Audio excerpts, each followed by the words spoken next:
मेज़बान शाइस्ता रज़ा और आप देख रहे हैं अवाम दोस्त। अगर हम बात करें शहर कायद की तो हम देखते हैं कि जहाँ पर बहुत सारी ऐसी चीज़ें हैं जिससे कराची के शहरी नावाकिफ़ हैं, तो वहीं पर एक बहुत ज़रूरी चीज़ है, वो है कानून पर किस तरीके से अमल दरामद कराना है, ना ये लोग जानते हैं और ना ही ये जानते हैं कि हमारे मुल्क का कानून बहुत सी चीज़ों के बारे में आखिर कहता क्या है।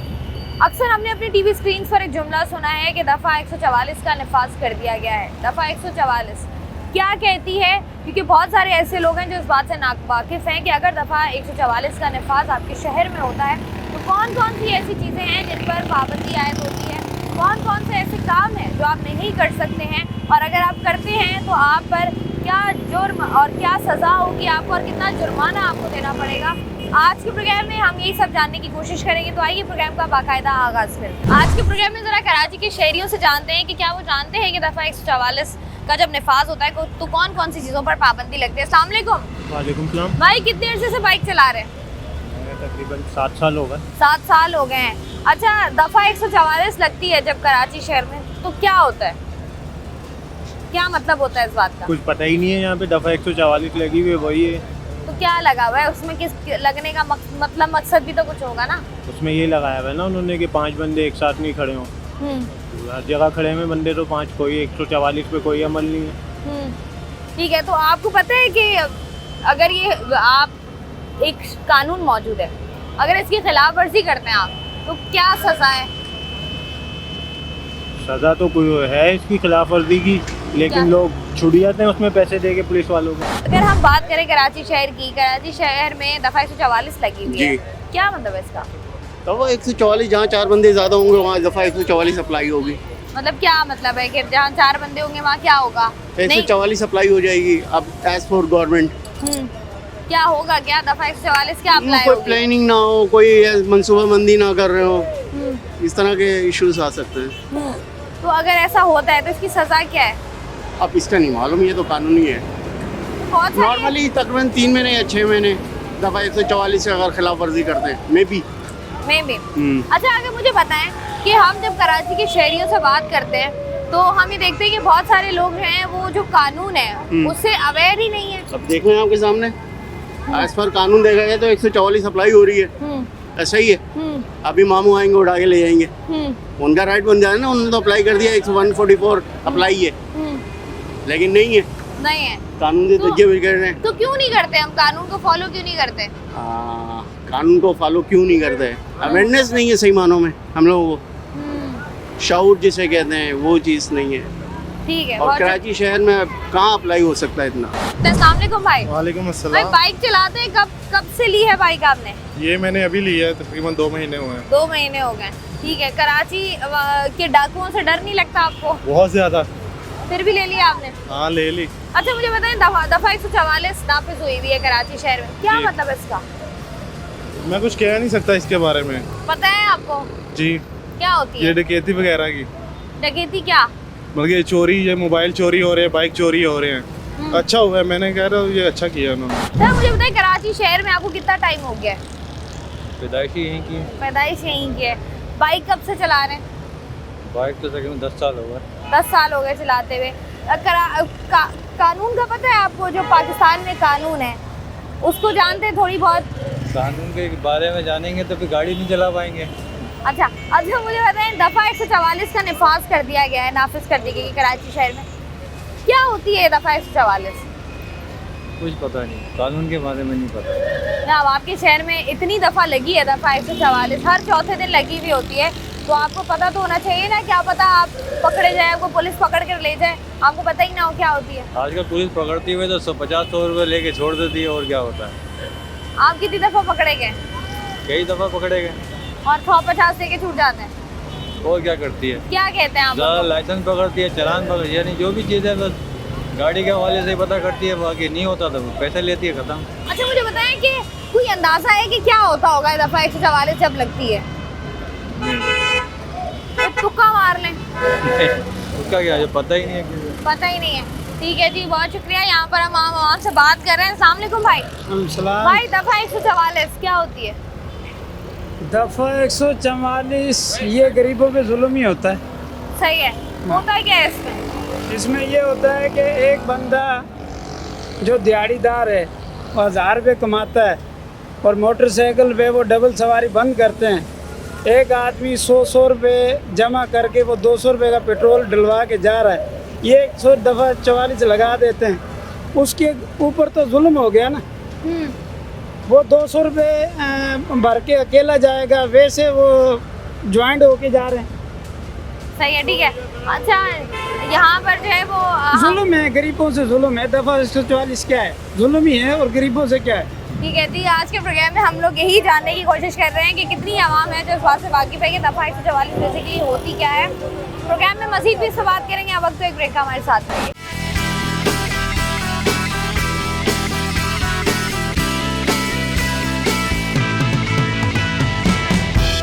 प्रोग्राम में हम बात करें दफ़ा 144 के हवाले से। आइए ज़रा मज़ीद चंद लोगों से बात करके जानते हैं कि क्या वो जानते हैं कि जब 144 दफ़ा 144 शहर में लगी होती है तो इसके क्या क्या चीज़ें होती हैं जिन पर पाबंदी होती है और किन तरीक़ों से इनको कैटर किया जा सकता है। अस्सलाम वालेकुम सर। सर जी कैसे हैं आप? सर मुझे बताइएगा, अगर मैं आप बात करूँ कानून की, हमारे मुल्क में जो कानून है, हमारे मुल्क में कानून ही कहाँ है, लेकिन कानून की किताबों को ज़रा अगर हम देखें तो थोड़ा बहुत तो वाकिफ़ हर इंसान ही होता है ना ज़िंदगी गुजारने के लिए, किसी मुल्क में रहने के लिए। अब दफ़ा 144 लगती है हमारे मुल्क में जी, उसका क्या मतलब होता है? दफ़ा 144 का मतलब तो ये है कि 5 आदमी इकट्ठे जमा नहीं हो सकते एक साथ, कोई रैली वगैरह नहीं निकाल सकते। तो यहाँ तो लगेगी दफ़ा 144, लेकिन कोई उस पर अमल दरामद नहीं है। तो अगर कोई इंसान इसकी खिलाफ वर्जी करता है तो हमारे कानून के हिसाब से क्या सज़ा है उसको? गिरफ्तारी कर देते हैं वो, यही सज़ा है। लेकिन हुकूमत भी देख के लगाती है ना अपने मतलब के लिए, वैसे लगाए तो कोई बात है आवाम की खुशहाली के लिए, किसी चीज़ के लिए हुकूमत का। अच्छा मुझे बताइए, जो इस तरह दफात लगती हैं उस पर हमने देखा है कि अमल दरामद उस तरीके से नहीं होता, क्यों? क्या वजह है इसकी कि हम जो बहैसियत कौम है हम खुद किसी भी कानून पर अमल दरामद नहीं कर पाते? हाँ, तो कौम ही हमारी बिगड़ती जा रही है हर चीज़ों में, कानून फॉलो कोई नहीं करता, यही लोग बाहर जाके सब कानून फॉलो करते हैं। आपको लगता है करना चाहिए फॉलो कानून? बिल्कुल करना चाहिए फॉलो, हुकूमत को भी आवाम के लिए कुछ करना चाहिए तो आवाम भी फिर उसके लिए कुछ करे। ठीक है जी, यहाँ पर ज़रा चंद और लोगों से बात करते हैं। अस्सलाम वालेकुम सर। वालेकुम सलाम। सर जी, कानून के मुताबिक किसी भी मुल्क में, शहर में दफ़ा 144 लगती है, क्या मतलब होता है उसका? कानून, सबसे पहली बात तो मैं ये कहना चाहूँगा कि जिस कंट्री में हम लोग रह रहे हैं उस कंट्री में कानून नाम की कोई चीज़ तो है नहीं, ठीक है ना। दूसरे कानून मुकन्ना जो भी बनाने वाले कानून है बना तो देते हैं, लेकिन उस पर कोई अमल दरामद नहीं होता, चाहे मैं हूँ चाहे कोई और हो। हमें कानून के बारे में नो हाव है ही नहीं, ठीक है ना। लीगली इस पर तो प्रोग्राम टीवी पे दिखाना चाहिए कि जी 144 का मीन्स ये हैगा, ठीक है, इसके हिसाब से हमें इस रूल को फॉलो करना है, ये चीज़ हमारे ऊपर लागू हो सकती है इस सिलसिले में। लेकिन हम लोगों को नो हाव है नहीं इस सिलसिले में, पूरी आवाम को अवेयरनेस है नहीं इसके बारे में। जब तक अवेयरनेस नहीं होगी हमारी आवाम को, हम लोग कोई कानून पे भी अमल पैरा नहीं हो सकेंगे, ना ही उसको हम फॉलो कर सकेंगे। अच्छा मुझे बताएं, जिस तरीके से आप कह रहे हैं ना कि लीगली अवेयरनेस नहीं है लोगों को, आम पब्लिक को नहीं है, होनी चाहिए, आपको पता है दफ़ा 144 क्या है? आई नो दैट, बट इतना ज़्यादा नहीं, जितना पता है उतना बताइए। 144 आई थिंक, देखो मैंने कहा था ना कि इतना कोई अवेयरनेस है नहीं आवाम को, सीधी सी बात है। आपको क्या लगता है क्या होगा ये, इसमें किस चीज़ पर पाबंदी लगती होगी? नहीं यार, मुझे कोई कंफर्म नहीं है। कोई वैसे ही आइडिया कोई? अरे बाइक पे, शायद बाइक पे या किसी और चीज़ पे, बाइक पे या और बस यही मेरे नज़रिए में तो। ठीक है जी, यहाँ पर बहुत सारे ऐसे लोग हैं जो इस बात से नावाकिफ़ हैं कि दफ़ा 144 होती है। अब हैरत की बात है कि दफ़ा 144 लगाई तो जाती है, लेकिन जब लोगों को पता ही नहीं है तो लोग उस पर अमल कैसे करेंगे? अस्सलाम वालेकुम। कैसे सर आप? ठीक ठाक। सर जी, कराची शहर में दफ़ा 144 नाफिज की गई है, क्या मतलब है इसका? हमारे को तो कोई समझ नहीं आ रहा, कुछ भी नहीं नजर आ रहा है, चल रहा है सारा कुछ। है क्या ये, आपको ये पता है? नहीं, हमारे को तो कोई नहीं पता है। पता ही नहीं है? कभी पता करने की कोशिश की है? नहीं, हम अपनी रोजी पे पीछे होते, हमारे को क्या पता करेंगे। ठीक है जी, इतना फ़नी है ये कि दफ़ा 144 का निफाज किया गया कराची शहर में। कराची शहर इतना बड़ा है और जब आप आवाम से बात करते हैं जिन पर ये नाफिज होगा, जिन पर लगाया जाएगा, वो इससे नावाकिफ़ हैं। तो सवाल ये है कि जब वो नावाकिफ है तो आप लोगों ने लगाया किस पर है? इस पर मज़ीद ज़रा बात करते हैं चंद और लोगों से, उनसे जानते हैं कि क्या सूरत हाल है, आखिर वो जानते हैं कि क्या है और क्यों लगाई गई है या वो भी ये बात नहीं जानते। कराची शहर में रहते हैं आप? जी जी, आए अल्हम्दुलिल्लाह। रोज़ कराची शहर में कुछ ना कुछ होता रहता है। दफ़ा 144 लगाई जाती है कराची में, इसका तो क्या होती है ये? इस चीज़ का तो मालूम नहीं है। नहीं मालूम? इतने अरसे से हमेशा लगती आई है कराची में दफ़ा 144, आपको पता ही नहीं होती क्या है? नहीं, इसका नहीं मालूम। तो अगर खुदा ना खास्ता कोई आपको पुलिस वाला रोक ले, आप जा रहे हो अपने दोस्तों के साथ, अब वो आपको रोक ले कि आप दफ़ा 144 की खिलाफ वर्जी कर रहे हैं, तो पुलिस वाला रोकेगा जब जेब में कायदे दम नहीं होगा। जब जेब में कायदे दम है कोई भी पुलिस वाला नहीं रोकता। तो रखते हैं जेब में कायदे आज़म? अल्हम्दुलिल्लाह 24 घंटे होते हैं। उनको देने के लिए अलग से रखते हैं? बस उनको देने के लिए, कोई गरीब आ जाए उसको देने के लिए। ठीक है जी, मतलब कराची के अवाम का ये कहना है कि उनको ज़रूरत ही नहीं है कि उनको पता हो कानून का, उनके जेब में बस कायदे आज़म हो और उसके बाद उनको कोई नहीं रोकता। कराची शहर में दफ़ा 144 लगी हुई है, इस चीज़ का मुझे इल्म ही नहीं है। पता है कभी? नहीं पता। टीवी पे सुना है? नहीं, कभी भी नहीं? नहीं। अगर तुम्हें कोई पकड़ लेता है कि आप दफ़ा 144 की खिलाफ वर्जी कर रहे हैं तो तुम्हें तो पता ही कुछ नहीं। मुझे पता ही नहीं दफ़ा 144 है क्या। तो फिर क्या कहोगे पुलिस वालों से? तो मेरे को कोई पकड़ेगा तो बात की बाद में देखी जाएगी।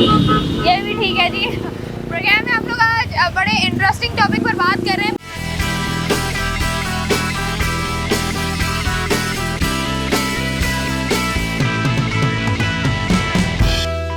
कराची शहर में दफ़ा 144 लगी हुई है, क्या मतलब है इसका? मुझे मालूम नहीं, मैं पढ़ा लिखा नहीं हूँ, मैं बिल्कुल जाहिल आदमी हूँ। तो पता तो होगा ना, गाड़ी चला रहे हैं कहीं आप जा रहे हो 10 बंदों के साथ, तो आपको लोग पुलिस पकड़ ले तो आपको पता ही नहीं है, तो फिर आप क्या कहेंगे उनको? क्या कहेंगे? क्या कहेंगे? अगर मैं जुर्मदार होऊंगा तो पकड़ा जाऊंगा अंदर। तो आपको पता तो होना चाहिए ना, ताकि जुर्म से बच जाए, आप करें ही ना। अब जुर्म का भी तो पता हो कि अब हुकूमत ने गाड़ी निकाली है तो गाड़ी लेकर भी चलाई रहे, क्या करें। अच्छा सही है, ठीक है। मजीद तरह आगे बढ़ते। अस्सलाम वालेकुम भाई। वालेकुम भाई दफ़ा 144 लगी हुई है कराची शहर में, क्या मतलब है इसका, क्या लगा हुआ है? ये तो आपको पता होगा ना, इंटरव्यू आप कर रही हैं। मैं तो पूछ रही हूँ ना, मेरा काम देखिए सवाल मुझे करना पता है। होता तो मैं आपको जवाब दे देता। नहीं पता आपको? नहीं, मुझे नहीं। आप बताएं भाई, आपको पता है? हमारे को खुद नहीं पता है, तो अभी आपने बताया तो हमें पता चला है। ठीक है जी। अस्सलाम वालेकुम सर जी। वालेकुम सर पता है दफ़ा 144 क्या है? वो तो कंटिन्यू आप ही कर सकते हैं, हम लोग तो नहीं कर सकते। होती क्या है ये? होती यही है जो इंसान देख रहे हैं खुद। क्या होती है, क्या देख रहे हैं? वही जो आवाम देख रही है, क्या देख रही है? वही जो आपकी तरफ है। क्या है मुझे बताएं ना। अरे यार, हम लोगों को पता होता तो हम लोग रिक्शा में थोड़ा ही जाते। फिर किस में जाते हैं आप? जहाज में। ठीक है, अगर दफ़ा 144 का आपको पता होता तो आप जहाज से ट्रैवल कर रहे होते। ठीक है जी। ये जैसे मैं आपको कह रही थी ना कि आज शो जो है ना वो कम हो रहा है, इंटरेस्टिंग जवाब आपको ज़्यादा मिल रहा है। यहाँ पर हम आवाम से जानने की कोशिश करें कि दफ़ा 144 क्या है। लोगों के जिस तरीके के जवाब हमें मिल रहे हैं वो मज़ीद इस चीज़ को इंटरेस्टिंग बना रहे हैं। ज़रा मज़ीद थोड़ा सा आगे बढ़कर चंद और लोगों से जान लेते हैं कि क्या पता शायद उनको पता हो कि दफ़ा 144 आखिर क्यों लगाई जाती है और ये है क्या। आपको पता है ये शहर में दफ़ा 144 लगी हुई है? नहीं पता। क्या होती है ये पता है? हाँ ये पता है, कोई सजा ही है। क्या होता है क्या इसमें? होता क्या है इसमें, क्यों लगती है? ये नहीं पता। नहीं पता, कभी जानने की कोशिश की है? नहीं, फिर इतना टाइम ही नहीं है तो बच्चों के साथ मसरूफ होते हैं, इतना कभी। सही है, ठीक है, बहुत शुक्रिया आपका। ये मुझे बताएं कि रिक्शा चलाते हुए कितना टाइम हो गया आपको? मुझे तकरीबन हो गया है 20 साल। 20 साल हो गए हैं, तो पता होगा कानून का सब? जी। जो मोटा मोटा कानून है वो तो पता होगा। जी जी। आपके शहर में दफ़ा 144 लगी हुई है, शहर कराची में, पता है इसके बारे में? नहीं, मुझे नहीं पता। नहीं पता? जी। क्यों लगती है ये? उनको पता होगा। ये भी नहीं पता। होती क्या है? क्या वैसे सोचें, ज़हन पे जोर दें, क्या हो सकता है? टीवी पे अक्सर हम देखते हैं ना दफ़ा 144 लग गई। जी जी। तो क्या होती है? यही होता है, 2-4 बंदे रश नहीं लगाएं, जो हमने सुना है कि मोटरसाइकिल वगैरह पे 2 बंदे अलाउ नहीं होते। अच्छा ये बताएं, हमारे मुल्क में अगर हम देखें, खास तौर पर कराची शहर में अगर हम देखें, कानून की खिलाफ वर्जियाँ इतनी क्यों होती हैं? कानून पर अमल क्यों नहीं करते लोग? ये उन बंदों के ऊपर है, मालूम क्या पता। हर बंदा ही कहता है, आप रिक्शा चलाते हैं, अब आप देखिएगा आप रॉन्ग जा रहे होंगे, आपको जल्दी होगी, आप शॉर्टकट ले रहे होंगे। कानून की खिलाफ वर्जी तो हर बंदा करता है ना, तो क्यों करता है? क्या होता है करके? बस मजबूरी है, क्या करें। मजबूरी क्या है? जल्दी जाना होता है। अस्सलाम वालेकुम। सर मुझे बताइएगा, ये कराची शहर में दफ़ा 144 लगा दी गई है, क्या होती है दफ़ा 144? नहीं पता, जानने की कोशिश की है कभी? ऐसे मर्द हजरात टीवी बहुत ज़्यादा देख रहे होते हैं, न्यूज़ पर ज़्यादा फोकस कर रहे होते हैं, तो अक्सर ही न्यूज़ चल रही होती है दफ़ा 144 नाफिज कर दी गई, कभी भी नहीं गौर किया आपने कि क्या है ये? नहीं बस, चलें ठीक है जी। यहाँ से ज़रा मज़ीद थोड़ा आगे बढ़ते हैं। कराची शहर में दफ़ा 144 लगी हुई है, पंजाब में भी लगती है जी बिल्कुल। तो अभी पता है कि लगी हुई है? लगी हुई है, अभी भी लगी हुई है। लगी हुई है जी। क्या होता है ये बस इनकी मर्जी है सरकार की, अभी सरकार को क्या बोल सकती है? क्या सरकार की क्या मर्जी है, क्यों लगी हुई है? पता नहीं क्यों लगाई हुई है, गरीबी को ऊपर लगाई हुई है। होता क्या है इससे? अगर दफ़ा 144 शहर में लगी हो, क्या मतलब है इसका? बस गरीबों को तंग करना होता है, क्या करें हम? कैसे गरीब तंग होते हैं? बस क्या करें, मजबूरी से भी रोक लेते हैं, तो क्या करें? तो आपको वैसे पता है कि होती क्या है बेसिकली? इस चीज़ का मुझे नहीं पता। नहीं पता, बस ये पता है कि गरीब आवाम के लिए कुछ है। गरीब आवाम के लिए सरकार ने अगर कुछ भी किया है, चाहे वो अच्छा है बुरा, अगर आवाम को नहीं पता तो वो गरीब आवाम के लिए बुरा है।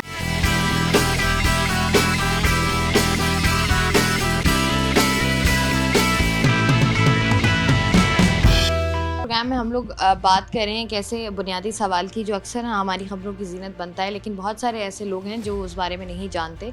दफ़ा 144 क्या है, इसके नफाज पर क्या क्या होता है, कौन कौन सी चीज़ों पर पाबंदी होती है, और ऐसे बहुत सारे सवाल हैं। और उन्हीं तमाम तर सवालात का जवाब लेने के लिए इस वक्त मैं मौजूद हूँ advocate high court Khwaja Naved साहब के पास। तो उनसे बात करते हैं और उनसे पूछते हैं कि दफ़ा 144 जब नाफिज होती है तो क्या होता है। अस्सलाम वालेकुम सर। वालेकुम सलाम। कैसे सर आप? अल्लाह का शुक्र है। देखिए ये ज़ाब्ता फौजदारी है हमारा क्रिमिनल प्रोसीजर कोड, तो इसका चैप्टर 11 है।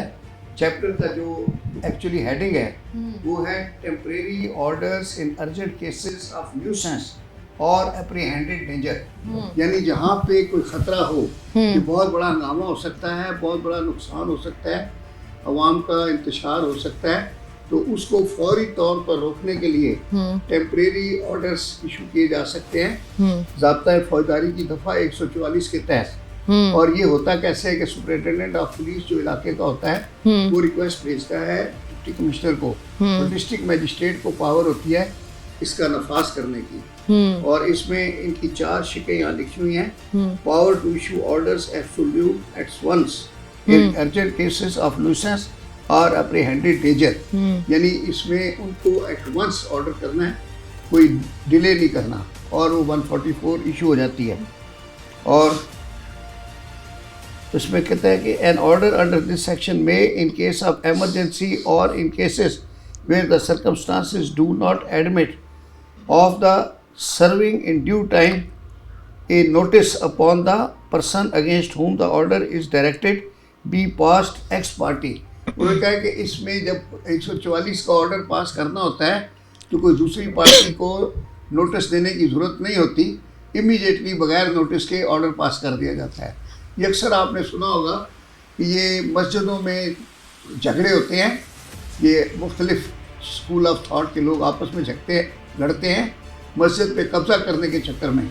उसी वक्त पुलिस आ जाती है, डिस्ट्रिक्ट मजिस्ट्रेट आ जाता है, वो मस्जिद सील भी कर देते हैं और वो फ़ौरन दफ़ा 144 नाफिज करके जो लोग वायलेशन कर रहे होते हैं उनको गिरफ्तार भी कर देते हैं। अच्छा ख्वाजा साहब, जैसे हम लोग बात करें दफ़ा 144, लोगों के जहनों में बैठा हुआ है कि इसका मतलब ये है कि डबल सवारी पे पाबंदी लग गई या आप साहिल समंदर पर नहीं जा सकते। लोगों को सिर्फ यही पता है, लोगों को इसके अलावा पता ही नहीं है कि जो इम्पोर्टेंट छिके हैं उनमें क्या लिखा हुआ है, उनमें क्या होता है। को तो बाकायदा 144 का डिप्टी कमिश्नर हैदराबाद बार बार ऑर्डर करता था ये गुटखा और छालिया की खरीदो फरोख्त के ऊपर, और फिर वो पुलिस वालों की ईद बन जाती थी।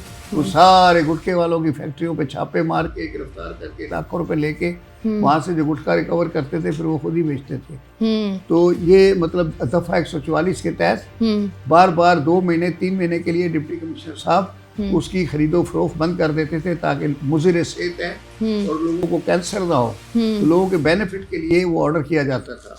तो उसमें गुटखा फैक्ट्री वालों की कोई नोटिस नहीं दिया जाता था, बल्कि वो डायरेक्ट ऑर्डर होता था 144 का, और रातों रात पुलिस छापे मार के जाके फैक्ट्रियां सील कर देती थी, उठा लाते थे माल सारा का सारा।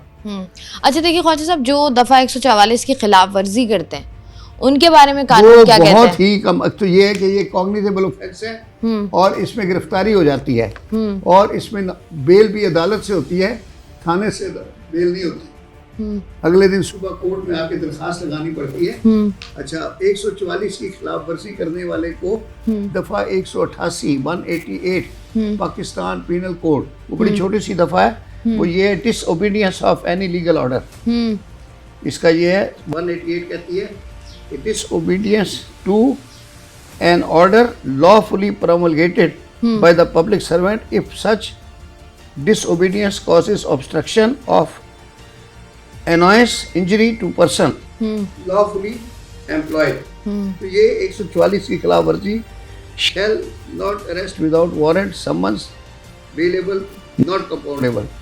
इसमें सुलह भी नहीं होती और इसमें सजा है बहुत कम है, imprisonment for 1 month or fine of 600 rupees और both।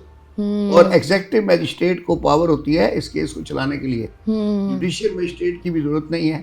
एग्जेक्टिव मैजिस्ट्रेट उस जमाने में होते थे एसडीएम वगैरह, अब तो मेरे ख्याल में सारे जुडिशियल मैजिस्ट्रेट हो गए हैं। अच्छा सर, जिस तरीके से हम लोग बात कर रहे हैं दफ़ा 144 की, इस पर अमल दरामद उस तरीके से होता ही नहीं है। जब भी कराची में कोई ऐसा इंसिडेंट होने वाला हो या कोई एहतजाज की कॉल हो या इस तरह का कोई भी इंसिडेंट हो तो उससे पहले दफ़ा 144 का नफाज होता है। अभी भी हम देख रहे हैं दफ़ा 144 का नफाज किया गया कराची शहर में। अब तो हालात ये हो गए हैं कि सुप्रीम कोर्ट के ऑर्डर्स पर अमल दरामद नहीं हो रहा। ये तो हम पहली दफ़ा ज़िंदगी में देखा है। सुप्रीम कोर्ट में उन्होंने पहले वो बंदयाल साहब ने ऑर्डर किया था कि पंजाब में इस तारीख को इलेक्शन होंगे, सूबा सरहद में उस तारीख पे इलेक्शन हुए, वो आज तक ना उस तारीखों पे हुए ना कुछ हुए। उन्होंने अपनी मर्जी से कराए और अपनी मर्जी के रिजल्ट्स भी ले लिए। और उसके बाद अभी सुप्रीम कोर्ट ने जो ख़वातीन की सीटें देने का ऑर्डर दिया हुआ है, इलेक्शन कमीशन वाले 3 महीने हो गए सिर्फ वजाहतें ही तलब कर रहे हैं। सुप्रीम कोर्ट ने अब आखिरी वजाहत भी कल दे गई है। इसके बावजूद अभी तक सीटें जिनको मिलनी थी नहीं मिली और ऑर्डर पे अमल दरामद नहीं हुआ। तो ये तो खैर डिस्ट्रिक्ट मजिस्ट्रेट का ऑर्डर है, तो इसकी वायलेशन तो करते हैं ये लोग सियासी पार्टियों वाले। असल में बात यह है कि कानून का खौफ जो है ना वो ख़त्म हो गया है थोड़े थोड़े अरसे के बाद। और ये ख़त्म क्यों हुआ है? हम जब स्कूल में पढ़ते थे तो साइकिल पर डबल सवारी के ऊपर पाबंदी होती थी। तो अब एक लड़के के पास साइकिल होती थी तो दूसरा लड़का उसको रिक्वेस्ट करता था कि मुझे डंडे पे बिठा लो। तो आप यकीन करें कि जब सिग्नल आता था तो वो डंडे वाले को कहता था कि उतर जाओ, पैदल जाके सिग्नल क्रॉस करो, फिर मैं वहाँ से तुम्हें दोबारा उठा लूँगा।